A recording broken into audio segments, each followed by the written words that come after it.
بسم الله وسلام الله عليكم اغلى متابعين ملقى صح. مرحبا بكم في هذا الفيديو. هذا الفيديو اللي يكون فيه شله اسرار وشله حقائق في قضيه البدويه والضرب في اعراض المراه، حيث البدويه قالت لكم باننا احنا كقنوات وكمجتمع وكالمحاميين حقروا عليها كاميرا. فاليوم كنتفاجئ بخروج البدويه الحاسده ديال بنتها، اللي كتقرا لبنتها التعليقات وكتقرا ليها داكشي اللي كاينه في الفيديو ديالها وكتقول لها كوني النمبر 1. فاليوم خرجات وكتضرب في ناديه وكتقول لها افتخري يا بنتي يا مريم، انا نسميكم اليوم. علاش؟ لان هذا الفيديو بغيت يوصل للسلطات، لان هذه المراه ما تعلماتش، لان البدويه ما تعلماتش من العقوبات السجنيه اللي خضات، ومازال تخرج وكتهم واحد المراه بالاخر مع مراه اخرى كتقول لها بان انت افتخري راكي بنت البدويه. اما هذيك اللي هي فلانه على ناديه تمشي تفرج في الفيديو ديال الوانكم. وهنا هاد النقطه يا متابعين غنسطر عليها بزاف. كاينه واحد المراه كتدافع على البدويه وعلى بناتها، هي المتهمه الرئيسيه. انا ما عرفت سميتها والله ما نكذب عليكم قسما بالله، كنعرفها في فرنسا. هي المتهمه الرئيسيه في هذه المساله ديال الحكاكه باش نكونوا واضحين، وكتدافع على البدويه وبناتها، وانت متهمه في هذا الشيء اللي كيتهموا به ناديه. وانت واش هذا الشيء بصح؟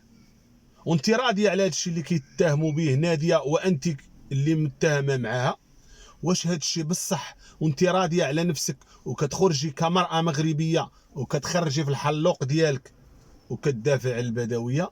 بغينا سؤال مطروحه متابعين، لان هذا الشيء كما كيقولوا اللي معايا معايا واللي ضدي ضدي. انت فاش كنتي مع ناديه وعايشه معاها السمن على عسل، كانت ناديه الله يعمر لها الدار، امي يامنه الله يعمر لها الدار. نهار وقع المشكل وتخاصمتوا وليتي كتنقي ليها ودنيها، وهذا الشيء اللي نقيتيه ليها بها ودنيها والمسائل الطويله ولاو الناس كيعايروك انت وكيعايروها هي. فاليوم السؤال، هل هذا الشيء اللي كتقولوا البدويه عليك انت اللي كتدافع عليها هذيك ديال فرنسا بانك انت تمارسين الرذيله مع ناديه؟ بغينا نعرفوا، حيت ماشي ناديه مقصوده غا بوحدها والبدويه كتخرج وكتقول لبنتها افتخري كوني مفخره بانك البدويه رقم 2. باش مفخره؟ ها باش قولي، عرفتي شكون اللي خلاك تقولي خرجتي وتقولي كوني مفخره انك البدويه رقم 2؟ لانك انت المعيور اللي كتعاير به بنتك انت اللي خرجتيه، صورتي ليها الركنه ديالها وخراها ولاحتيها في اليوتيوب. انت سبيتي بنتك وعريتي عليها زغباتك في اليوتيوب.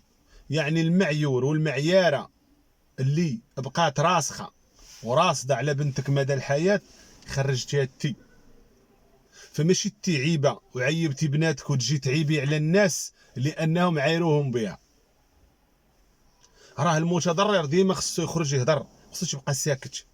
وناديه الضرات من خرا بنتك وزبل خوها، فخاصها تخرج. وكان حق عليهم، ماشي تشافوا الخلم كلات العصا والحولي مرض بداك المرض ديال الحبوب من جهه داك الزبل. انا قلبت على هاد اللعيبه، هذاك الشيء منين ناتج؟ منين ناتج؟ من العفن، من الوسخ، من الاشياء المتسخه. فهمتي؟ يعني تشافت الضرر وقع وعرفات بان المخزن غيتدخل وممكن تعوض داك الشيء العزيز، فخرجت وعادت تحفر المطموره. وخارج لينا داك عريق تا هو زرق الركابي وكيقول لهم انا ما نهضر مع حد. عرقي على من؟ غيكون عرقك اصاحبي انك دافع على امك. اذا نعرفك راجل دافع على امك كأم مغربيه، دافع على اختك. راه اللي ما يدافعش على شرفه لا شرف له. دافع على اختك اللي خارجه نسيبتك اللي هي امك رقيه، اللي كتمشي ودي ليها السخره وتهز ليها الحريره في في القامله وديها لها تتسخرك لاك ما دافعتيش على اختك اللي من دمك ولحمك. البدويه كتضرب ليها في الاعراض ديالها وانت ما كتحركش الساكن. كيفاش انت كتقولي لها خرجي مريم وتفرجي غير في الفيديو ديال الوانكم؟ هو يشهد عليك على التاريخ بان راه هذيك ديال فرنسا كانت هي وناديه يمارسون افعال متسخه، وهذيك السيده كتثبت لك كلامك وكتدافع عليك، وانت كتهميها بان زعزعت عرش الرحمن. بغيت غنفهم المتابعين، عارض الله وربي والوالدين، الى هاد الناس اين نفس عندهم. وحده تتهمها طايحه مع وحده وكتمارس الرذيله وهي كتدافع عليها. واش كتثبت هاد الشيء اللي كتقول امهم رقيه ولا شنو اللي واقع؟ انتم عاد شرحوا لي، انا راه بغيتكم عاد تشرحوا لي، حيت راه انسان من يشرح لك ويوضح لك الامر تتولي تيثير لك انتباه. وحده كتسب طايحه مع وحده والاخرى كتدافع على امهم رقيه وبناتها، وهزيها شي شويه كما نقولوا، واخا تكوني ضد ناديه، واخا تكوني مدابزه معها، واخا تكوني بيناتكم عا ما يطرق الحداد، لكن دافعي على مبدا. قول لها لا، هادشي اللي كتقولي فيه خبيث ومتسخ، هادشي اللي كتقولي ليه تقولي فيه ما كاينش البدويه.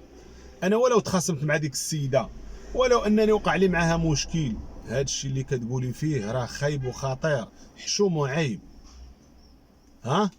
انتي ساكته، يعني راه انت وياها، انت وناديه في نفس المعمعه. ناديه لا كتدافع وكتقول لك هادشي حشومه وهادشي حرام وهادشي كذا، فتنتي كان حاق عليك تخرجي تقول لها البدويه حشومه وعيب، تتقولي للمراه الحكاكه. ماذا حكت؟ اش حكت؟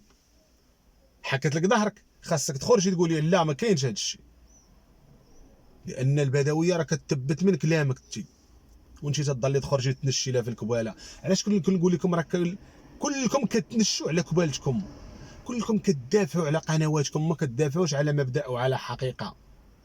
هذه اللي تسمع امهم رقيه كتهمها معاها كحكاكه، وانا نستحي انني نقول هذه الكلمه، وهي كتدافع على هذيك ديال فرنسا، باش انها تضر ناديه حيت تخاصمت معها.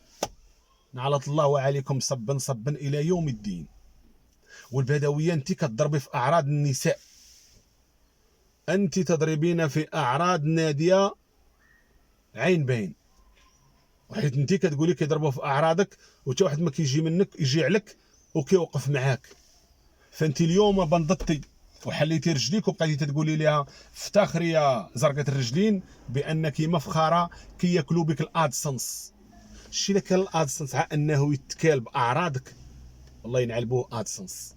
الشيء اللي كان المراه تخرج وتبيع اعراضها ومشاكلها ووسخها في اليوتيوب باش تخلص وباش تقول انت ماده دسمه، نتوما ماده متسخه. نتوما ماده متسخه لا تليق الا المزبله.